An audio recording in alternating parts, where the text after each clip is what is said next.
Morning students, today we will study about history unit 1 outbreak of World War I and its aftermath.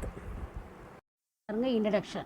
இந்த யூனிட்டில் நம்ம என்ன பார்க்க போகிறோம் அப்படின்னா ஃபர்ஸ்ட் வேர்ல்டு வார் எப்போ நடந்துச்சு, எப்படி நடந்துச்சு, அது நடந்து முடிஞ்ச பிறகு என்னென்ன விளைவுகள்லாம் ஏற்பட்டுச்சு அப்படின்ற பற்றி தான் பார்க்க போகிறோம்.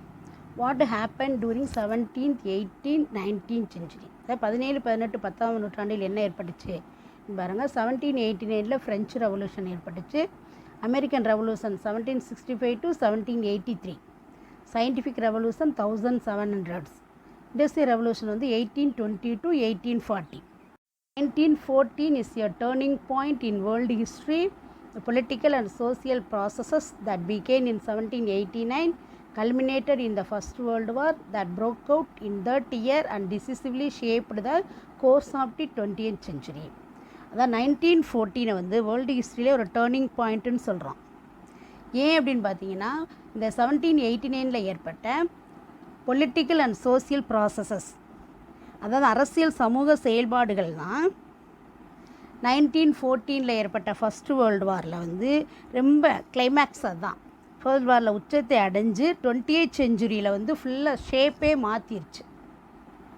அதோட அதாவது 20th centuryயில் ஃபுல்லாக போக்கே தீர்மானிச்சிச்சு. இப்போ திரும்பி பாருங்கள், வாட் ஹேப்பன்ட் இன் 1789 என்ன ஏற்பட்டுச்சுன்னா ஃப்ரெஞ்சு ரெவல்யூஷன். அதுதான் ஃபஸ்ட் வேர்ல்டு வாரோட கிளைமேக்ஸே. இது ஏற்பட்டதுனால தான் 20th centuryயில் வந்து ஃபுல்லாக என்ன ஏற்பட்டுச்சு, the long 19th century. The historians therefore call this as the long 19th century. This was the first industrial war that drew on economic resources of the entire world and also affected large section of the civilian population. அதாவது ஹிஸ்டாரியன்ஸ்லாம் என்ன சொல்கிறாங்கன்னா, இந்த 19th century வந்து long, அதாவது நீண்ட 19ஆம் நூற்றாண்டு அப்படின்னு சொல்லி இருக்கிறாங்க. ஏன்னா இங்கே ஏற்பட்ட போர்கள்லாம் வந்து ஃபுல்லாக வேர்ல்டு அளவில் வந்து என்ன ஏற்பட்டிருக்காங்க, ரிசோர்ஸஸ் மீதும் இண்டஸ்ட்ரியல் மீதும் தொடுக்கப்பட்ட முதல் வாராகும். இது வந்து ஒரு தொழிற்சாலை சார்ந்த வார். அதோடு போக இந்த வாரில் வந்து நிறையா சிவிலியன்ஸ், அதாவது குடிமக்கள் பெரும் பகுதியினர்கள் வந்து என்ன பண்ணியிருக்காங்க, பாதிக்கப்பட்டிருக்காங்க. இதுதான் வந்து என்ன பண்ணுறாங்கன்னா, இதனால தான் வந்து இதை வந்து என்னன்னு சொல்கிறோம், லாங் 19th century அப்படின்னு சொல்கிறாங்க. Biggest outcome of the war was the Russian revolution. It was the unique event as well as the first revolution of its kind in world history. அதாவது இந்த போருடைய முக்கியமான விளைவு வந்து ரஷ்ய புரட்சி. இது வேர்ல்டு ஹிஸ்ட்ரியிலே வந்து ஒரு யூனிக் ஈவெண்ட்டு, தனித்துவம் பெற்றதாக இருந்துச்சு. இது மாதிரி வந்து புரட்சிகளே முதலாவது வந்து என்ன, ரஷ்யா வந்து ஜெர்மனிக்கு அகேன்ஸ்டாக வார் டிக்ளேர் பண்ணுது. அன்எக்ஸ்பெக்டடாக பார்த்திங்கன்னா ஜார் மன்னர் வந்து ரஷ்யாவை ஆட்சி பண்ணிக்கிட்டு இருக்காரு. ஜெர்மனிக்கு அகேன்ஸ்டாக வார் டிக்ளேர் பண்ணுது. Untrained army, middle class people and working class. ரஷ்யாவோட ஆர்மி வந்து எப்படி இருக்குது, அன்ட்ரெயின்டு, பயிற்சி இல்லை, அங்கே ஃபுல்லாக middle class working class peoples தான் இருக்காங்க. No shoes, no training, shoe கூட இல்லை, ட்ரைனிங் இல்லை. இதனால் என்ன ஆனாங்க, 2 million பீப்புள் வந்து இறந்து போயிட்டாங்க, 5 million வந்து வூண்டட் ஆகிட்டாங்க. இதனால தான் வந்து ட்ரைனிங்லாம் இல்லாதனால தான் ரஷ்யா வந்து ஜெர்மனிக்கு அகேன்ஸ்டாக போட்டி போட முடியலை. இந்த சூழ்நிலையில் தான் அங்கே உள்ள ஒர்க்கிங் கிளாஸ் பீப்புள் என்ன பண்ணுறாங்க அப்படின்னா, ரஷ்யாவோட ஜார் மன்னருக்கு அகேன்ஸ்டாக வார் டிக்ளேர் பண்ணாங்க. அதான் ரஷ்யன் ரெவல்யூஷன். அதை பற்றி நம்ம பின்னால் பார்ப்போம். அடுத்து பாருங்கள், 3 empires. The political map of the world was redrawn. 3 major empires lay scattered by the end of the war: Germany, Austria-Hungary and the Ottomans. அதாவது இந்த போரில் பார்த்திங்கன்னா என்ன ஏற்படுதுன்னா, இந்த போரோட முடிவில் பார்த்திங்கன்னா 3 முக்கியமான பெரிய பெரிய எம்பையர்ஸ் உருவாகுது, அப்படியே சிதறுண்டு கிடக்குது. அது என்னென்னு பார்த்திங்கன்னா, Germany, Austria Hungary, Ottoman empires. For the first time countries tried to bring about world peace through the League of Nations. முதலாக பார்த்திங்கன்னா வேர்ல்டு கண்ட்ரீஸ் எல்லாமே சேர்ந்து லீக் ஆஃப் நேஷன்ஸ் ஏற்படுத்தணும் அப்படின்னு நினைக்கிறாங்க. அதன் மூலமாக அமைதியை கொண்டு வரணும் அப்படின்னு நினைக்கிறாங்க. இதில் பார்த்திங்கன்னா லீக் ஆஃப் நேஷன்ஸ் 1920 ஏற்படுத்தினாங்க. இது எதுக்காக ஏற்படுத்தப்பட்டனா, டு பிரிங் பீஸ், அமைதியை கொண்டு வரணுன்றக்காக. இதில் வந்து யூஎஸ் ஜாயின் பண்ணலை, ரஷ்யா வந்து லேட்டாக தான் ஜாயின் பண்ணிச்சு. ஜெர்மனி, ஜப்பான், ஸ்பெயின், இட்டாலி வந்து என்ன ஆயிடுச்சு, அது விலகிடுச்சு அதுலேருந்து. சரியா, இதோட வந்து இந்த காரணங்களால் என்ன பண்ணிட்டாங்க அப்படின்னு பார்த்தீங்கன்னா லீக் ஆஃப் நேஷன்ஸ் வந்து ஃபெயிலியர் ஆயிடுச்சு. In this lesson, we discuss the circumstances leading to the outbreak of the First World War and its repercussions, including the Russian Revolution and the formation of an international peace organization, namely the League of Nations. சரியா? இந்த காரணங்களால் இந்த பாடத்தில் பார்த்திங்கன்னா நம்ம first world war ஏற்படுறதுக்கு என்னென்ன சூழ்நிலைகள் ஏற்பட்டுச்சு அதை பற்றியும், Russian revolution, League of Nations சரியா எப்படி உருவாக்கப்பட்டது அதை பற்றியும் அதோட விளைவுகள் பற்றியும் நம்ம பார்ப்போம். ஆம்பிள் ஃபார் காலனிஸ், அதாவது காலனிகளுக்கான போட்டி என்னன்னு பாருங்கள். Capitalist countries race for market. The aim of capitalist industry was to produce more and more. The surplus wealth that produced was used to build more factories, railways, steamships and other such undertakings. அதாவது முதலாளித்துவம் சார்ந்த தொழில்களின் நோக்கம் என்ன, இது கேபிட்டலிஸ்டோட aim என்னன்னு பார்த்தீங்கன்னா அதிகமாக உற்பத்தி செய்கிறது, ப்ரொடியூஸ் மோர் அண்ட் மோர், அதிகமாக பொருட்களை உற்பத்தி செய்கிறது. இந்த சர்ப்ளஸ் வெல்த்து, இந்த மாதிரி அதிகமாக உற்பத்தி செஞ்ச பொருட்களை வந்து எதுக்கு காரணமாக இருந்துச்சுன்னு பார்த்தீங்கன்னா நிறைய தொழிற்சாலைகள், அப்போ தான் நிறையா பொருட்களை இன்னும் உற்பத்தி பண்ணிக்கிட்டே இருக்கலாம், நிறையா தொழிற்சாலைகள் ஏற்படுத்துறதுக்கு காரணமாக இருந்துச்சு. என்னென்ன தொழிற்சாலைன்னா ரயில்வே என்ஜின்ஸு, ஸ்டீம் என்ஜின்ஸு சரியா, அதர் சர்ச் அண்டர்டேக்கிங்ஸு, அதாவது ரயில் பாதை அமைக்கிறதுக்கு, நீராவி கப்பல் கட்டுறதுக்கு, இது மாதிரி நிறையா இதுகளுக்கு வந்து இந்த சர்ப்ளஸ் வெல்த் ஒரு அதிகமான செல்வத்தை வந்து பயன்படுத்தி தொழிற்சாலைகள்லாம் ஏற்படுத்தினாங்க. அப்போ தான் இன்னும் நிறையா உற்பத்தி பண்ணலாம் அப்படின்றக்காக. Revolution in the means of communication and transportation in the later half of the 19th century facilitated the process of European expansion in Africa and other places. அதான் 19th செஞ்சுரியில் பிற்பகுதியில் ஏற்பட்ட இண்டஸ்ட்ரியல், அதாவது means of communication and transportation, தகவல் பரிமாற்றமும் போக்குவரத்தும் இதில் ஏற்பட்ட புரட்சி வந்து ஆப்பிரிக்காலையும் இன்னும் மற்ற பகுதிகள்லையும் யூரோப்பியன்ஸ் வந்து அவங்க பேரரசை விரிவுபடுத்துறதுக்கு ஹெல்ப்பாக இருந்தது. Capitalism produce huge contrast were extreme poverty and extreme wealth, slum and skyscrapers, empire state and dependent exploited colony. Capitalism வந்து கான்ட்ராஸ்டாக இருந்துச்சு. கான்ட்ராஸ்ட்னா அப்படின்னு பார்த்தீங்கன்னா ஒரு பக்கம் பார்த்தீங்கன்னா அது அப்படியே எக்ஸ்ட்ரீம் பாவர்ட்டி இருந்துச்சு, இன்னொரு பக்கம் அதிகமான செல்வம் குவிஞ்சுக்கிட்டே இருந்துச்சு, ஒரு பக்கம் குடிசை பகுதிகளாக இருந்துச்சு, இன்னொரு பக்கம் பார்த்திங்கன்னா பெரிய பெரிய கோபுரங்கள், வானை தொடர அளவுக்கு கோபுரங்கள் கட்டிக்கிட்டு இருந்தாங்க, பெரிய பெரிய பேரரசுகள் இருந்துச்சு, அதை சார்ந்த சுரண்டப்பட்ட காலனிகள்லாம் இருந்துச்சு. அந்த பேரரசுகள்லாம் வந்து நிறைய காலனிகள்லாம் ஏற்படுத்தியிருந்தாங்க, அந்த காலனிகள்லாம் சுரண்டிகிட்டு இருந்தாங்க. இந்த மாதிரி நடந்துகிட்டு இருந்துச்சு. Striking feature of the 19th century was that Europe emerged as the dominant power while Asia and Africa were colonized and exploited. 19th centuryயில் வந்து ஏற்பட்ட முக்கியமான ஒரு ஸ்ட்ரைக்கிங் ஃபீச்சர், அதாவது ரொம்ப அப்படியே ரொம்ப எல்லாத்தையும் அட்ராக்ட் பண்ணக்கூடிய ஒரு அம்சம் என்னன்னு கேட்டிங்கன்னா யூரோப் தான் வந்து டாமினன்ட் பவராக வளர்ச்சி அடைஞ்சிச்சு. இதனால் என்ன பண்ணாங்கன்னா ஏசியாவையும் ஆஃப்ரிக்காவையும் காலனிஸ் ஏற்படுத்தி வந்து அதை சுரண்டுனாங்க, அவங்களோட ரிசோர்ஸஸ்லாம் வந்து எக்ஸ்ப்ளாய்ட் பண்ணாங்க. Within the Europe, England held a preeminent position as the world leader of capitalism and ever growing demand for market and raw materials made the capitalist powers race around the world for expanding their empire for exploitation for raw materials. அதான் யூரோப்பியன்ஸ்குள்ளேயே இங்கிலாந்து வந்து ஒரு dominant பொசிஷனில் இருந்துச்சு. அதோடு இல்லாமல் உலக முதலாளித்துவ, அதாவது வேர்ல்டு கேபிட்டலிஸ்டோட தலைமையகமாகவும் இதுதான் இருந்துச்சு, லீடர் ஆஃப் கேபிட்டலிசமாக இருந்துச்சு. மார்க்கெட்டு, அதாவது இதில் வந்து அதிகமாக என்ன தேவைச்சுன்னா growing demand for market and raw materials. இவங்க அதிகளவு பொருட்களை வந்து அதிகமாக உற்பத்தி பண்ணிகிட்டே இருந்தாங்க. அதுக்கு என்ன தேவைப்பட்டுச்சுன்னா ரா மெட்டீரியல்ஸ் தேவைப்பட்டுச்சு. அந்த ஃபேக்ட்ரியில் பொருட்களை உற்பத்தி பண்ணுறதுக்கு ரா மெட்டீரியல்ஸ் தேவைப்பட்டுச்சு. அந்த உற்பத்தி பண்ண பொருட்களை விற்கிறதுக்கு மார்க்கெட் தேவைப்பட்டுச்சு. இந்த காரணங்களால் என்ன பண்ணாங்க அப்படின்னா, இவங்க வளர்ச்சி அடைஞ்சே இருந்ததுனால இந்த காலனிஸோடைய ரிசோர்ஸஸ் எல்லாம் அப்படியே சுரண்டிட்டே இருந்தாங்க.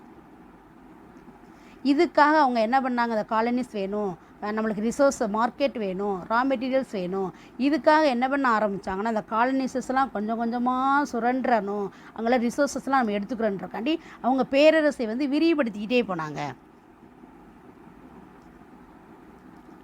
ஃபுல்லாக வேர்ல்டு லெவலில் அவங்க பேரரசை விரிவுபடுத்தி ஒரு சிறந்த நாடாக உருவாகிட்டு இருந்துச்சு England. Rise of monopoly capitalism. மோனோபோலின்னு என்ன, ஒரே ஒரு அமைப்பு தான் இருக்கும், போட்டியாளர்கள் யாருமே இருக்க மாட்டாங்க, ஒரே ஒரு நிறுவனம் தான் இருக்கும். அது வந்து போட்டிக்கு எந்த நிறுவனமே இருக்காது, அவங்க சொல்கிறது தான் விலை, அவங்க சொல்கிறாங்களோ அதை தான் வாங்கணும். இதனால் பாதிக்கப்படுறது யாருன்னா கன்சியூமர்ஸ். ஏன்னா அவங்க என்ன விலை சொல்கிறாங்களோ அதை வாங்கி தான் ஆகணும். அந்த மாதிரி ஆஃப்டர் 1870 இந்த alliance of industry and finance seeking profit in market for goods and capital, which was an essential characteristic of imperialism, became evident in the later half of the 19th century. The 1870 பிறகு பார்த்திங்கன்னா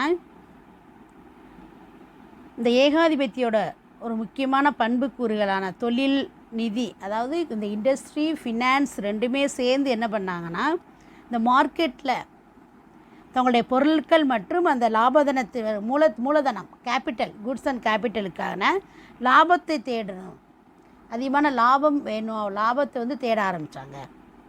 இது நம்ம 19th century later ஹாஃபில் வந்து நல்லா தெளிவாகவே தெரிஞ்சுங்க, லாப நோக்கத்துக்காக தான் செயல்பட்டாங்கன்றது.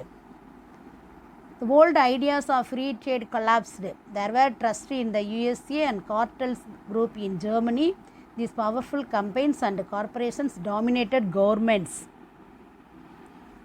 அது இந்த மோனோபோலினால் பழங்காலத்தில் இந்த சுதந்திர வியாபாரம், ஃப்ரீ ட்ரேடு முறைகள்லாம் என்ன ஆயிடுச்சு, வீழ்ச்சியடைய ஆரம்பிச்சிருச்சு.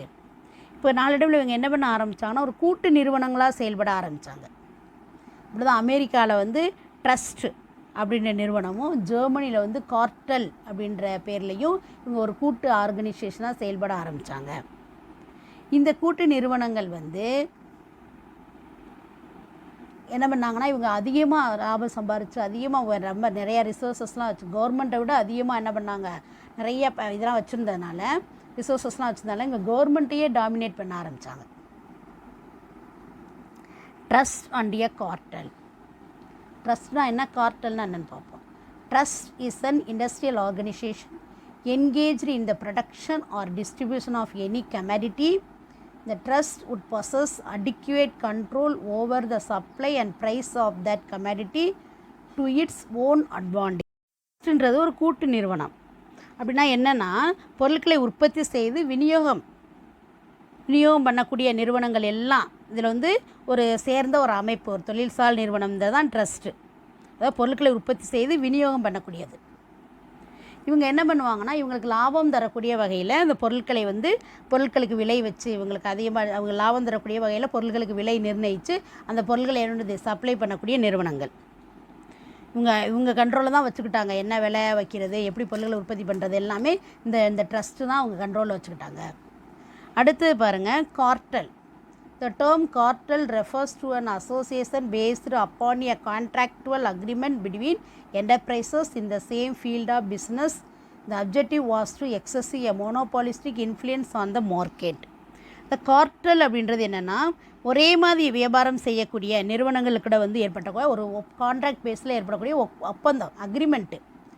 ஒரே மாதிரி தொழில் பண்ணக்கூடியவங்க எல்லாருமே வந்து அவங்களுக்குள்ள ஒரு ஒப்பந்தம், வியாபார ரீதியாக வந்து ஒரு ஒப்பந்தம் பண்ணக்கூடிய பேர் தான் கார்டல். இவங்க என்னென்னா, மார்க்கெட்டில் இருக்கக்கூடிய மார்க்கெட்டு மேலே தன்னுடைய மோனோபோலிஸ்டிக் இன்ஃப்ளூயன்சஸ், அதாவது முற்றுரிமை செல்வாக்கை வந்து இவங்க மார்க்கெட்டில் இவங்களோட இன்ஃப்ளூயன்ஸ் தான் அதிகமாக இருக்கும், இந்த அமைப்போட இன்ஃப்ளூயன்ஸ் தான் அதிகமாக இருக்கும். ட்ரஸ்ட்டுனா வந்து பொருட்களை உற்பத்தி செய்து விநியோகத்தில் ஈடுபடக்கூடியவங்க தான் ட்ரஸ்ட்டு. இந்த கார்டல்ன்றது என்னென்னா, ஒரே மாதிரி தொழில் பண்ணக்கூடிய அமைப்புகள் எல்லாம் சேர்ந்து ஒரு கான்ட்ராக்ட் பேஸில் இப்படி தான் பொருட்களை விற்கணும் அப்படின்றது ஒரு ஒப்பந்தம் பண்ணிக்கக்கூடிய பேர் தான் cartel. Imperialism and its essential characteristic. அது ஏகாதிபத்தியம் அதன் முக்கிய பண்புக்கூறுகளும். Capitalism inevitable led to imperialism. According to Lenin, imperialism is the highest stage of capitalism. அதான் முதலாளித்துவம்ன்றது ஒரு தவிர்க்க முடியாமல் தான் என்ன பண்ணியிருக்காங்க, ஏகாதிபத்திய இம்பீரியலிசத்திற்கு கொண்டு போயிருக்கு. இம்பீரியலிசம் ஏற்பதற்கு முக்கிய காரணம் வந்து கேபிட்டலிசம் தான். இந்த லெனின் என்ன சொல்கிறாரு அப்படின்னு பார்த்தீங்கன்னா, imperialism is the highest stage of capitalism. முதலாளித்துவத்தோட உச்சகட்டம் தான் ஏகாதிபத்தியம் அப்படின்னு சொல்லி லெனின் சொல்கிறாரு. Besides being a market for surplus goods, colonies served another purpose. Large scale mass production needed vast supplies of raw materials. அதாவது மிக பெருமளவிலான உற்பத்தி செய்யப்பட்ட பொருள்களுக்கு என்ன வேணும், சந்தைகளும் தேவைப்படும். அதே சமயம் என்ன வேணும், அதிக அளவு பொருள்களை உற்பத்தி பண்ணிவிட்டு அதை விற்கிறதுக்கு மார்க்கெட்டும் வேணும். அதை வந்து இன்னும் பொருள்களை உற்பத்தி பண்ணுறதுக்கு ரா மெட்டீரியல்ஸும் தேவை. The need to control the sources of raw materials inevitably led to imperialisms. இந்த ரா மெட்டீரியல்ஸை வந்து கட்டுப்படுத்த, சரியா, அதிக அளவு தேவைப்படுதில்ல, இதை தேவைப்படுவது ஒரு அவசியத்தினால தான் அதை தவிர்க்க முடியாமல் தான் என்ன ஏற்படுது, ஏகாதிபத்தியம் இம்பீரியலிசம் ஏற்படுது. அவங்க என்ன பண்ணுறாங்க, போய் அவங்க ரா மெட்டீரியல்ஸ்க்காக அடுத்த நாடுகளில் போய் ஆக்கிரமிப்பு பண்ணுறாங்க. Imperialism was not just about colonies, it became a total system, the logic of which was total militarization and total war. இந்த இம்பீரியலிசம்ன்றது என்னென்னா, காலனிகளை பற்றியது மட்டும் கிடையாது, அது ஒரு இராணுவமயமாக்கத்திற்கும் முழுமையான போருக்கும் வாருக்கும் இட்டு சென்றது. காலனிகள் மற்றும் சுரண்டலை மட்டும் ஏற்படுத்தலை, அது ஒரு மிலிட்ரி இராணுவமாக்கத்திற்கு ஒரு மிலிட்ரியை உருவாக்குறதுக்கும் முழுமையான போருக்கும் காரணமாக இருந்துச்சு இந்த இம்பீரியலிசம். ஆஃப் கிரேட் பவர்ஸ், அதாவது வல்லரசுகளின் போட்டி. யூரோப்பில் இந்த 19th century European powers had colonised many other countries. By 1880 most of the Asian countries had been colonised, only Africa was left. அதாவது யூரோப்பில் பார்த்தீங்கன்னா, யூரோப்பில் வந்து 19th century வந்து யூரோப்பில் வந்து எல்லா நாடுகளுமே, யூரோப் வந்து உலகில் எல்லா நாடுகளையும், சிறிய பெரிய நாடுகள் எல்லாமே காலனி படுத்திருச்சு, காலனிசைஸ்ட் ஆயிடுச்சு. அதோட ரிசோர்ஸஸ் வந்து அவங்களோட நலனுக்காக எக்ஸ்ப்ளாய்ட் பண்ண ஆரம்பிச்சிட்டாங்க. 1818 வந்து பெரும்பாலான ஏசியன் கண்ட்ரீஸ்லாம் காலனிசைட் ஆயிடுச்சு. ஆஃப்ரிக்கா மட்டும்தான் அதில் வந்து விடுபட்டு இருந்துச்சு. ஆஃப்ரிக்கா மட்டும் அவங்க காலனிஸ் பண்ணாமல் இருந்தாங்க. The occupation, division and colonization of Africa took place from 1881 to 1919. The 1881 to 1914 கிடைப்பட்ட காலத்தில் ஆஃப்ரிக்காவை என்ன பண்ணிட்டாங்க, கைப்பற்றி அதை பிரித்து அந்த பகுதியில் வந்து colonies ஏற்படுத்திட்டாங்க. Industrial achievements of Germany in the later half of the 19th century gave her a dominating position in Europe.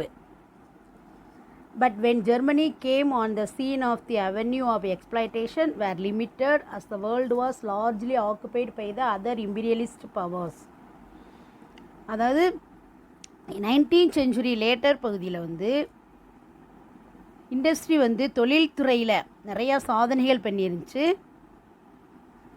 அது வந்து யூரோப்பியில் ஒரு மேலாதிக்க நிலையை, அதாவது டாமினேட் பொசிஷனில் இருந்துச்சு. யூரோப்பில் ரொம்ப டாமினன்ட் பொசிஷனில் இருந்துச்சு, ஏன்னா இண்டஸ்ட்ரியில் அதில் அச்சீவ்மெண்ட்ஸ் பண்ணனால. ஆனால் ஜெர்மனி வந்து காலனி ஆதிக்கத்தில் ஈடுபடுறதுக்காக உள்ளே நுழைஞ்சப்ப வேர்ல்டு கண்ட்ரிஸ் பெரும்பாலான நாடுகள் வந்து ஏகாதிபத்திய நாடுகள்னால அப்படி நிறையா பகுதிகள் வந்து கைப்பற்றப்பட்டு இருந்துச்சு.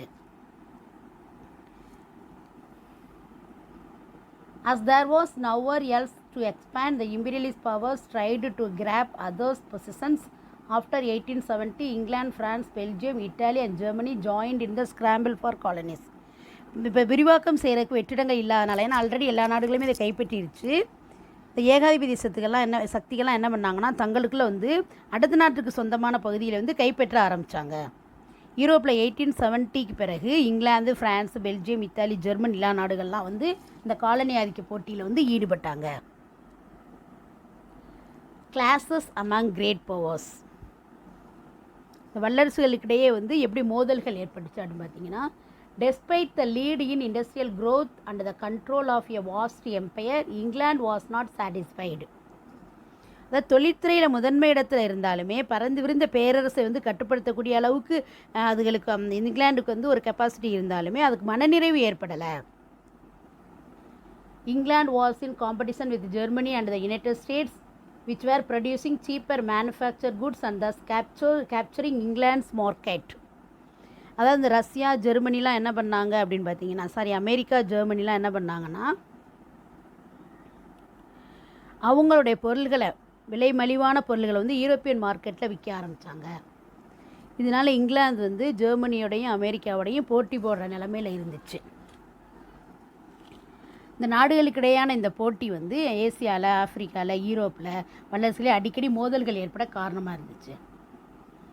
The imperialist urge of the period is best illustrated by the following statements of Cecil Rhodes, imperialist Prime Minister of South Africa. The world is nearly all parceled out, and what there is left of it is being divided up, conquered and colonized. அவர் என்ன சொல்கிறாருன்னா, இங்கிலாந்தில் ஏற்பட்ட இந்த ஏகாதிபத்திய, எல்லாருமே ஏகாதிபத்திய நாடுகளில் கைப்பற்றி காலனி ஆக்கிட்டு இருக்காங்க. இது பார்த்த ஆப்பிரிக்காவுடைய பிரைம் மினிஸ்டர், சவுத் ஆப்பிரிக்காவோட பிரைம் மினிஸ்டர் சிசில் ரோடிஸ் என்ன சொல்கிறாருன்னா, வேர்ல்டு வந்து ஏறத்தாழ என்ன பண்ணிடுச்சு, பொட்டலமாக கட்டிட்டாங்க. வேர்ல்டை வந்து பொட்டலமாக கட்டிட்டாங்க. கொஞ்சம் கொஞ்சம் விடுபட்டது என்ன பண்ணிட்டாங்க, பிரித்து அதை வந்து காலனி ஆக்கிட்டாங்க. To think of this stars that you see overhead at night, this vast worlds which we can never reach. அதாவது இப்போ நைட்டில் வந்து நீங்கள் பார்க்கக்கூடிய நட்சத்திரங்களை நினச்சி பார்த்தோம்னா, அந்த பரந்த உலகத்தில் வந்து நம்ம எப்பயுமே அதை போய் அடைய முடியாது. I would annex the planet if I could. I often think of that. It makes me sad to see them so clear and yet so for.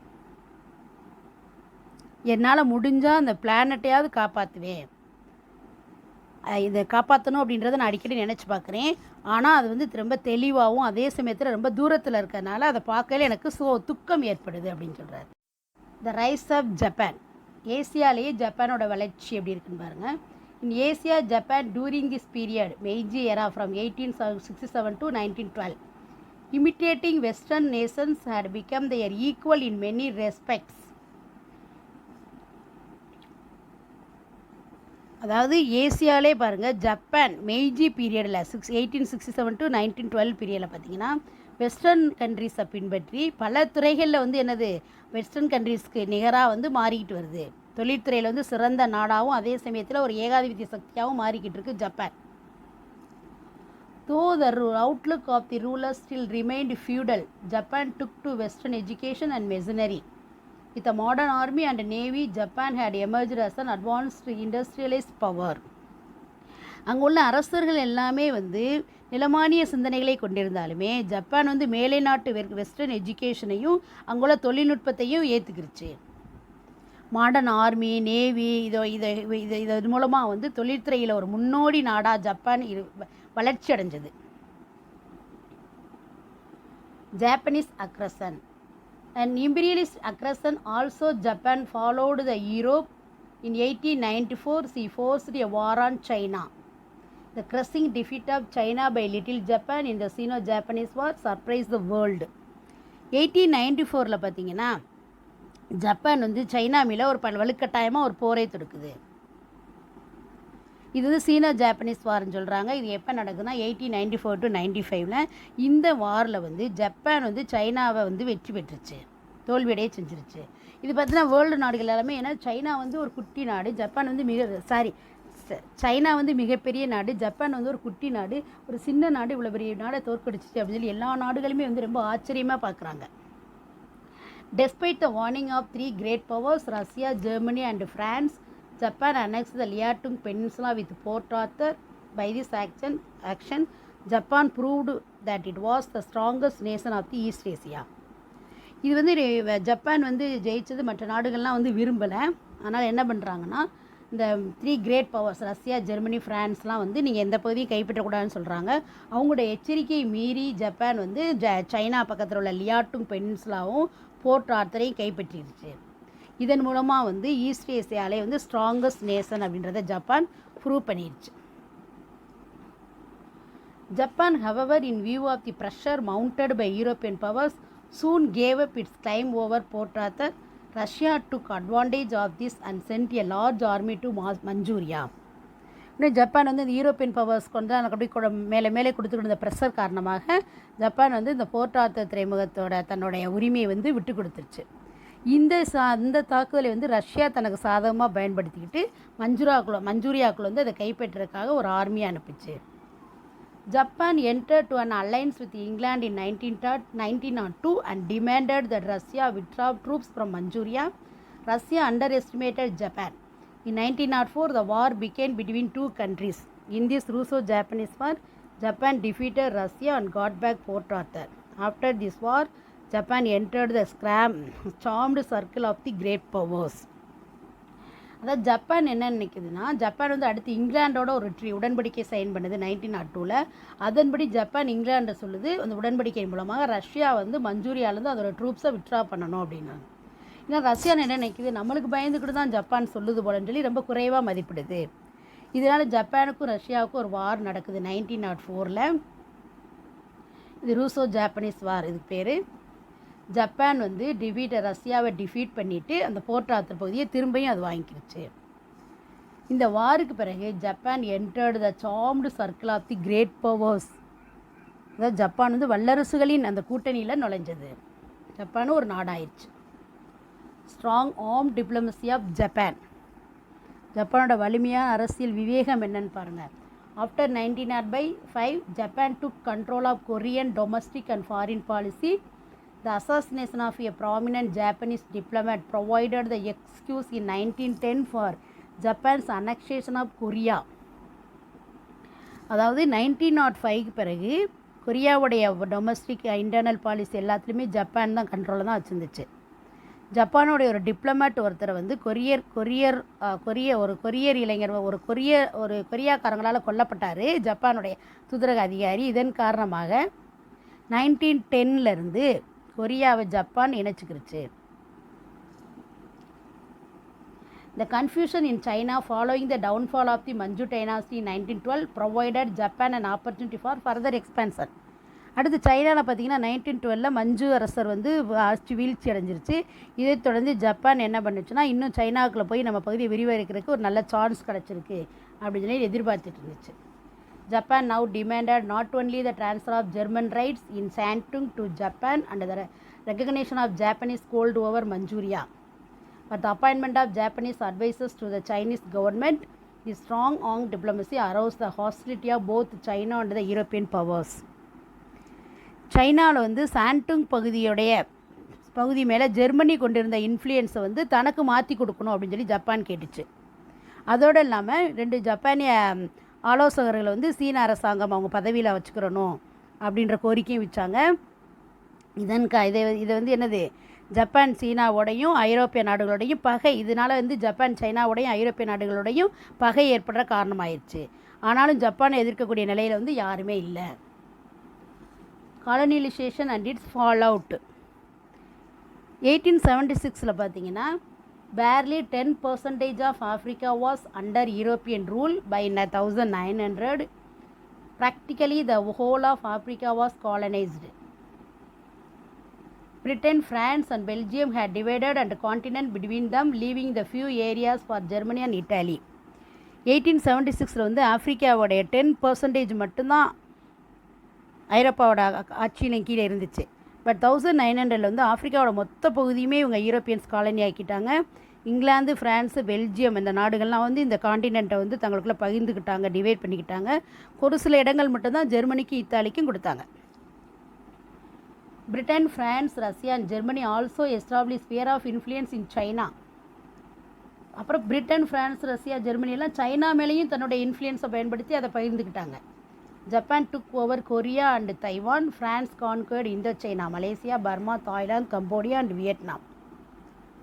The US took the Philippines from Spain and Britain, Russia agreed to partition of Iran. The Japan வந்து Korea மேலே influence பண்ணிச்சு, Korea, Taiwan மேலே. France வந்து எந்த பகுதியை கைப்பற்றினா, இந்தோச்சைனா, அதாவது இந்த Malaysia, Laos, Vietnam, Taiwan அந்த பகுதியெல்லாம் வந்து அவங்க கண்ட்ரோல் வச்சுக்கிட்டாங்க. யூஎஸ் வந்து ஸ்பெயின்லேருந்து பிலிப்பைன்ஸ் பகுதியையும் வாங்கிக்கிருச்சு. இங்கிலாந்து, ரஷ்யாவும் என்ன பண்ணாங்க, ஈரானை பிரிச்சுக்கிறதுக்கு சம்மதிச்சாங்க. 2 பேரும் நம்ம பிரிச்சுக்கிறோம்னு சொல்லி முடிவு பண்ணாங்க. Causes and course and result of the world war. Causes பார்ப்போம், அதில் காரணங்கள் என்னென்னு பார்ப்போம்.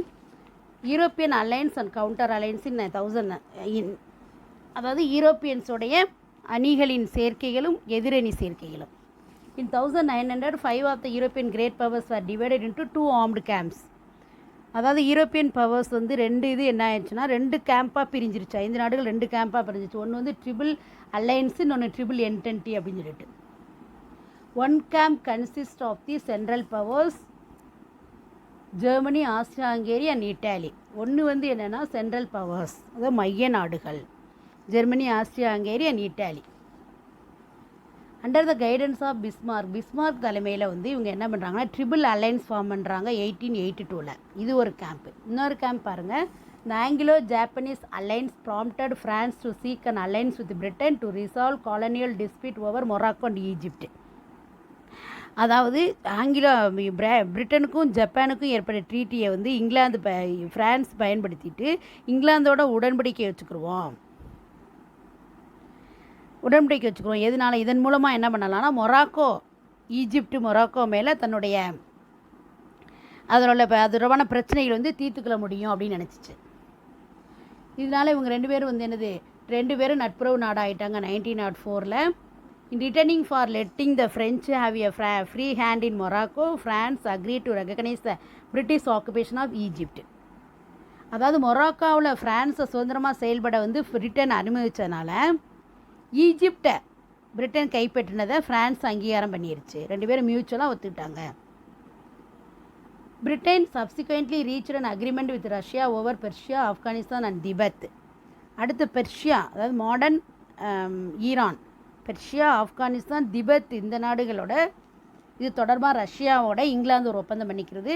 ஏற்கனவே ஃப்ரான்ஸும் இங்கிலாண்டும் ஃப்ரெண்டாக இருக்காங்க. இப்போ இது ரஷ்யாவோட ஒப்பந்தம் பண்ணிக்கிறது. இப்போ இவங்க 3 பேரும் சேர்ந்து என்ன பண்ணுறாங்கன்னா, அதாவது பிரிட்டன், ஃப்ரான்ஸ், ரஷ்யா 3 பேரும் சேர்ந்து ட்ரிபிள் என்டென்டி அப்படின்னு ஒன்று ஃபார்ம் பண்ணுறாங்க. அவங்க வந்து மூவர்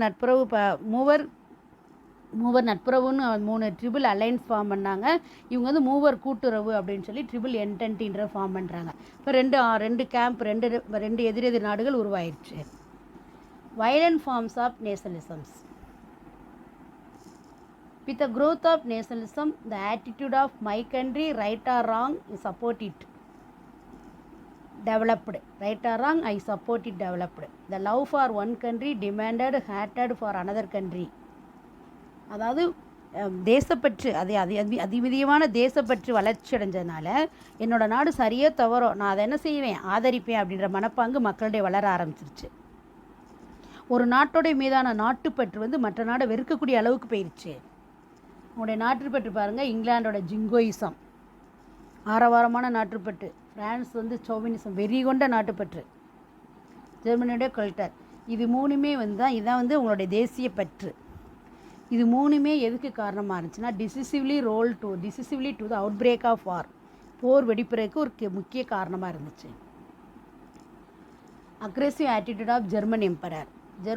German Emperor Kaiser William II of Germany was ruthlessly assertive and aggressive. The Kaiser proclaimed that Germany would be the leader of the world. இந்த ஜெர்மன் பேரரசர் யாருன்னா ஹேசர் வில்லியம் செகண்ட். அவர் எப்படிப்பட்டவராக இருந்தார் அப்படின்னா இரக்கம் இல்லாதவராக இருந்தார். எல்லா நாடுகளையும் ஆக்கிரமிப்பு பண்ணணும் அப்படின்ற மனப்பான்மையோடு இருந்தார். உலகம் முழுவதையும் ஆளக்கூடிய தகுதி ஜெர்மனிக்கு மட்டும்தான் உண்டு அப்படின்னு சொல்லிக்கிட்டு இருந்தார். Germany's aggressive diplomacy and rapid building of naval bases convinced Britain that a German navy could be directed only against her. அதாவது ஜெர்மனின்னு அவங்க வந்து ஏற்கனவே வந்து எல்லா போய் ஆக்கிரமிப்பு பண்ணணுன்ற ஒரு வெறியோடு இருக்கிறாங்க. அதுவும் அவங்கள வேகமாக என்ன செஞ்சுக்கிட்டு இருக்காங்க, கப்பற்படை தளங்களை வேகமாக கட்டிக்கிட்டு இருக்காங்க, நேவல் பேசஸ். இதை பார்த்து இங்கிலாந்து வந்து ஜெர்மன் வந்து தனக்கு எதிராக தான் இதெல்லாம் பண்ணிக்கிட்டு இருக்கு அப்படின்னு ஒரு முடிவு பண்ணிருச்சு. இல்லை Britain embarked on a naval race with heightened the tension between 2 powers. உடனே பிரிட்டன் என்ன பண்ண ஆரம்பிச்சிருச்சு, அதுவும் என்னது கப்பற்படை விரிவாக்க போட்டியில் இறங்கிருச்சு. நான் 2 நாடுகளுக்கிடையே வந்து பதற்றம் ஏற்பட்டுச்சு, டென்ஷன் உருவாக ஆரம்பிச்சிருச்சு. France and Germany were old rivals. Bitter memories of the defeat of 1871 and loss of Alsace and Lorraine to Germany rankled in the minds of the French. அதாவது ஃப்ரான்ஸும் ஜெர்மனியும் ஏற்கனவே பகைவர்கள். 1871 வந்து ஜெர்மனிக்கும் ஃப்ரான்ஸுக்கும் ஏற்பட்ட போரில் வந்து அல்சேஸ் லொரைன் பகுதியில் ஃப்ரான்ஸ் ஜெர்மனி கொடுத்துருச்சு. இப்போ இது ஃப்ரான்ஸ்னுக்கு இந்த பகுதிகளில் உள்ள அந்த வளமான ரிசோர்ஸஸ்னால தான் இவங்க வளர்ச்சி அடைஞ்சிக்கிட்டு இருக்காங்க அப்படின்னு நினச்சி இது ரொம்ப அப்படியே ஒரு ஒரு அதாவது கசப்பான நினைவுகளை உருவாக்குது. இப்போ ஜெர்மனி மேலே வந்து ஃப்ரெஞ்சு மக்களுக்கு ஏற்பட்டுருச்சு. அதோடு இல்லாமல் ஃப்ரான்ஸு மொராக்கோ விவகாரத்தில் வந்து ஜெர்மனி தலையிட்டது வந்து ரொம்ப என்னது ஃப்ரான்ஸ் வந்து படையெடுத்து போகும் மொராக்கோவில். அப்போ என்னென்னா பிரிட்டன் அக்செப்ட் பண்ணிக்கிறோம், பட் அந்த ஹெய்சர் வில்லியம் செகண்ட் வந்து இது வந்து தடை பண்ணுவார், இது எல்லாருக்கும் பொதுவானதுன்னு சொல்லி. இதுவும் வந்து ஃப்ரான்ஸுக்கு ரொம்ப இன்னும் மேலே என்னது வெறுப்புணர்வே உருவாக்குச்சு. British agreement with France over Morocco was not consented by Germany. So Kaiser William II internationally recognized the independence of Sultan and demanded an international conference to decide on the future of Morocco. இந்த மொராக்கோவில் வந்து ஃப்ரான்ஸோட நலன்களை சார்ந்து இங்கிலாந்து என்ன பண்ணுச்சுன்னா ஃப்ரான்ஸோடு செஞ்ச ஒப்பந்தத்தை வந்து Germany எதிர்த்தது. அவங்க ஒப்பந்தம் பண்ணிக்கிட்டதுனால தானே பிரிட்டன் அக்செப்ட் பண்ணுது அப்படின்றக்காண்டி ஜெர்மனி வந்து அதை எதிர்க்குது. அவங்க 2 பேரும் பண்ணிக்கிட்ட ஒப்பந்தத்தை எதிர்க்குது. அதனால் வந்து ஜெர்மன் பேரரசர் ஹெய்சர் வில்லியம் செகண்ட் வந்து என்ன பண்ணார், மொராக்கோ வந்து அந்த சுல்தானோட அங்கீகாரத்தை சுதந்திரத்தை வந்து ரெகக்னைஸ் பண்ணதோட மொராக்கோவின் எதிர்காலம் கருதி அதை வந்து அதோடைய ஃபியூச்சருக்காக ஒரு பன்னாட்டு மாநாடு ஒன்றை கூட்டும்படி ஏற்படுத்தினார். ஒரு இன்டர்நேஷ்னல் கான்ஃபரன்ஸ் நடத்தணும் அப்படின்னு சொல்லி முடிவு பண்ணார். இம்பீரியல் பவர் பாலிட்டிக்ஸ் இன் த பால்கன் பகுதியில் ஏகாதிபத்திய அரசியல் அதிகாரத்துக்கான வாய்ப்பு என்னன்னு பார்த்தீங்கன்னா, the young Turk revolution of 1908 an attempt at creating a strong and modern government in Turkey provided both Austria and Russia with opportunity to resume their activities in the Balkans.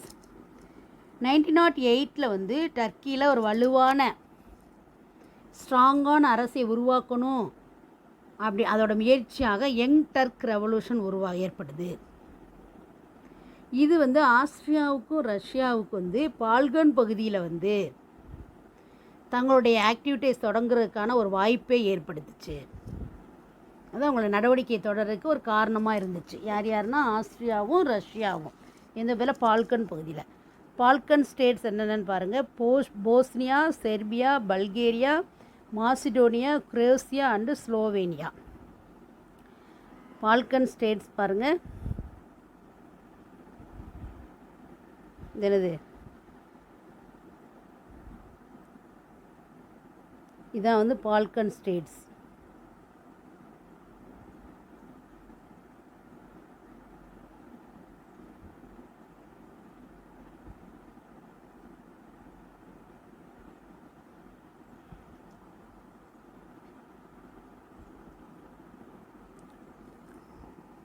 Austria and Russia met and agreed that Austria should annex Bosnia and Herzegovina, while Russia should have freedom to move her warships through the Dardanelles and the Bosphorus to the Mediterranean.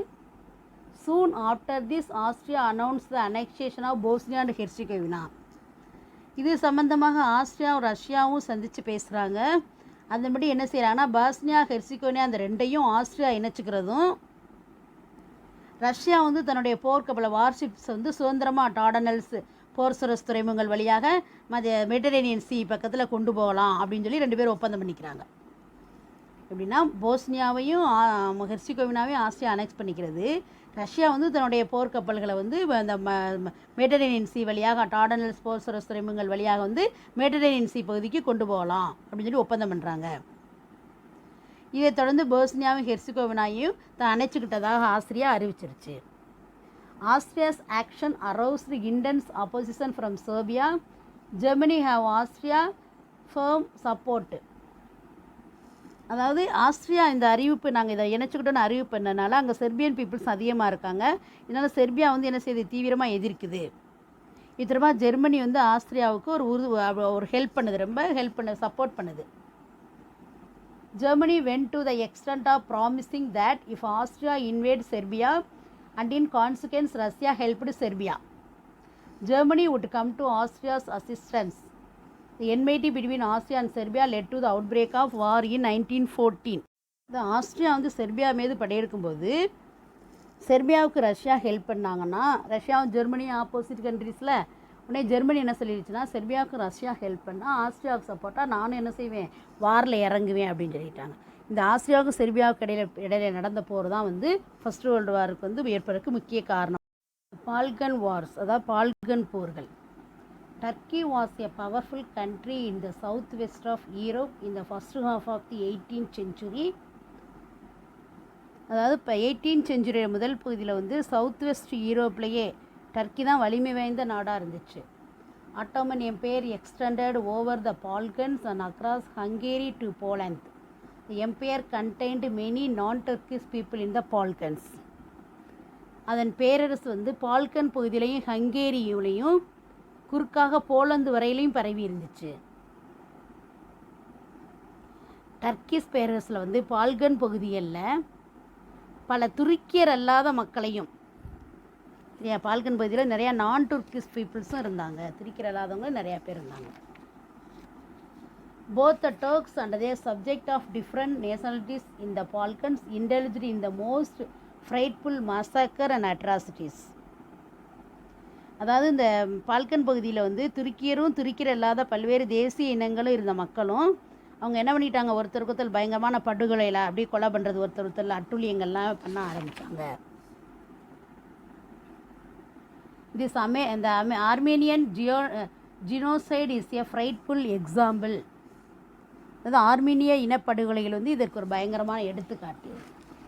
Taking advantages of the political and economic instability of the Turkish Empire from the second half of the 18th century, Greeks followed by others began to secede one after another from Turkish control. 18th century பார்த்தீங்கன்னா பிற்பகுதியில் வந்து Turkish பேரரசின் உறுதியற்ற அரசியல் பொருளாதார சூழலை வந்து, Turkish பேரரசில் இருந்த ஒரு நிலையற்ற பொருளாதார சூழலை வந்து அவங்களுக்கு சாதகமாக பயன்படுத்தி கிரீஸும் என்ன பண்ணாங்க, அதை தொடர்ந்து அப்படியே எல்லா மற்ற நாடுகளும் ஒன்றன் பின் ஒன்றாக வந்து துருக்கியோட கட்டுப்பாட்டிலேருந்து அவங்கள விடுவிச்சுக்கிட்டாங்க. இதுக்கு என்னென்னா அவங்களோட நிலையற்ற அரசியல் தன்மை காரணம்னால இவங்க ஒன்றுன்னா என்ன பண்ணாங்க, அவங்கள்ட்ட வந்து சுதந்திரம் அடைஞ்சிட்டாங்க. Macedonia had a mixed population. There were rivalries among Greece, Serbia, Bulgaria and later Montenegro for the control of it. In March 1912, they formed the Balkan League. Macedonia வந்து வெவ்வேறு இனங்களை சேர்ந்த மக்கள் இருந்தாங்க. இங்கே மிக்ஸ்டு பாப்புலேஷன் இருந்தாங்க, எல்லா நாட்டு மக்களுமே இருந்தாங்க. இதனால் மாசிடோனியா வந்து தங்கள் கட்டுப்பாட்டுகளை கொண்டு வர்றதில் கிரீஸு, செர்பியா, பல்கேரியா, பின்னால் மாண்டினிக்ரோ எல்லா நாடுகளும் போட்டி போட்டாங்க. ஏன்னா எல்லா நாட்டோடைய மக்கள் அங்கே இருந்தனால அவங்க ஒருத்தர் இதை கட்டுப்பாட்டில் கொண்டு வரணும்னு போட்டி போடுறாங்க. இதனால் 1912 வந்து மார்ச்சில் பால்கன் லீக் அப்படின்ற ஒரு அமைப்பை உருவாக்குனாங்க. The league attacked and defeated Turkish forces in the First Balkan War 1912-13. According to the Treaty of London signed in May 1930, new state of Albania was created and the other Balkan states divided up Macedonia between them. Turkey was reduced to the area around Constantinople. அதான் இதனால் என்ன ஏற்படுதுன்னா first Balkan வார் ஏற்படுது. இது first Balkan வாரில் வந்து 1912-13 ஏற்படுது. Turkish படைகளை வந்து தோற்கடிச்சிட்டாங்க. இதை தொடர்ந்து அவங்க கைப்பற்றின பகுதிகளை வந்து பிரிச்சுக்கிறதுல வந்து பிரச்சனை வந்துச்சு. அதனால் என்ன பண்ணாங்கன்னா 1913 ஒரு லண்டன் ட்ரீட்டி சைன் பண்ணாங்க. அதன்படி அல்பேனியா அப்படின்ற ஒரு புதிய நாடு உருவாகுச்சு. அல்பேனியான்ற ஒரு புதிய நாடு உருவாகுச்சு. மாசிடோனியா வந்து எல்லா பால்கன் நாடுகளும் தங்களுக்குள்ள பிரிச்சுக்கிட்டாங்க.